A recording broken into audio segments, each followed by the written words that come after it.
Focus অনেক important.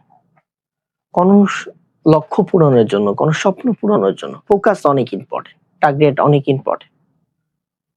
Eagle যখন আকাশে থাকে 2 থেকে 3 কিলোমিটার উপরে থেকে সে শিকারীকে নিশানা করে, আর যতক্ষণ পর্যন্ত সে শিকারীকে না ধরতে পারে ততক্ষণ পর্যন্ত সে অন্য কোনো দিকে ফোকাস করে না।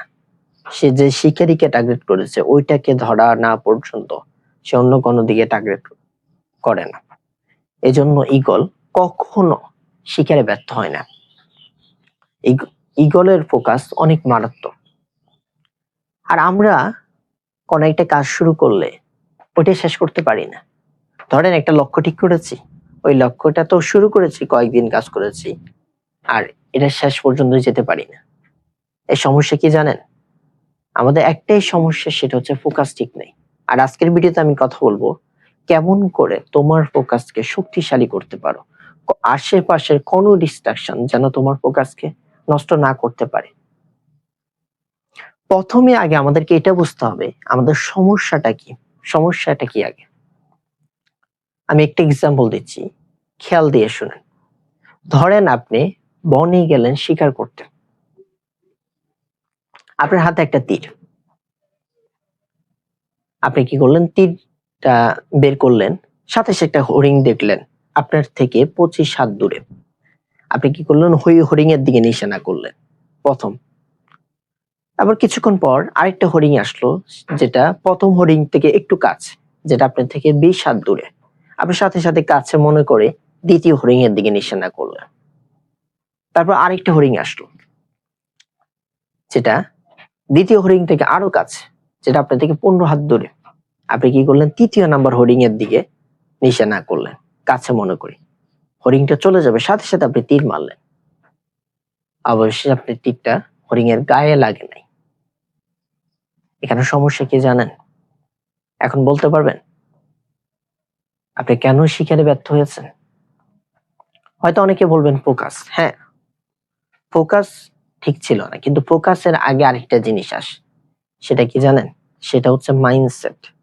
তার মাইন্ডসেট ঠিক ছিল না। প্রথমে আপনাকে আপনার মাইন্ডসেটটা ঠিক করতে হবে। আপনার মাইন্ডসেটটাকে এমন ভাবে তৈরি করতে হবে যে আপনি একটা টার্গেট করেছেন, একটা লক্ষ্য ঠিক করেছেন, ওইটা পূরণ করা পর্যন্ত আশেপাশে কোনো লক্ষ্য আর দেখা যাবে না, আশেপাশে কোনো টার্গেট ঠিক করা যাবে না। ওইটাই আগে পূরণ করতে হবে, তারপর দ্বিতীয় টার্গেট।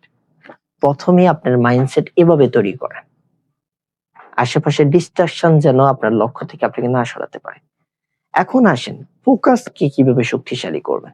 একটাই শক্তিশালী উপায় বলতেছে। প্রথমে আপনাকে শক্তিশালী একটা কারণ বের করতে হবে।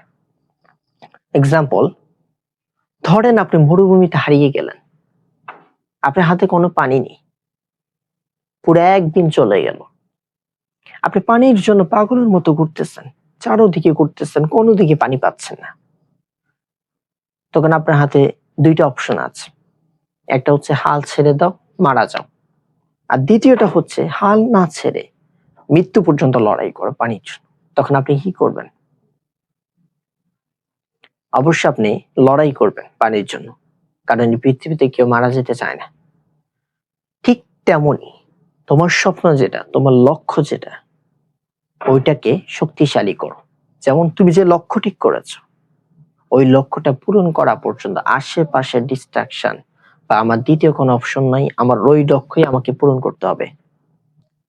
বা ওই লক্ষ্যের জন্য যদি পাগল হও, ওই লক্ষ্যের জন্য আসলেই যদি তুমি সিরিয়াসলি লড়াই করো, তাহলে তোমাকে আশেপাশে কোনো ডিস্ট্রাকশন নষ্ট করতে পারবে না। আশেপাশে কোনো মোটিভেশনের দরকার নেই তোমার। যদি তুমি তোমার লক্ষ্য নিয়ে, তোমার স্বপ্ন নিয়ে সিরিয়াস হও, আসলে তুমি যদি লাইফে কিছু করতে চাও, আসলে পৃথিবীতে কিছু করতে চাও, তাহলে তোমাকে কোনো কিছু তোমার ফোকাস নষ্ট করতে পারবে না। এজন্য শক্তিশালী একটা কারণ বের করেন। তোমার স্বপ্নটা কেন পূরণ করতে চাও, তোমার স্বপ্ন কেন দেখলা, ওইটা কেন পূরণ করতে চাও, ওইটা তোমার জীবনের সাথে কি সম্পর্ক, করলে কি হবে, এরকম একটা কারণ বের করো। আর আজকের এই ভিডিও নিয়ে কোনো প্রশ্ন থাকলে কমেন্টে জানাতে ভুলবেন না। ভালো থাকবেন। আল্লাহ হাফেজ।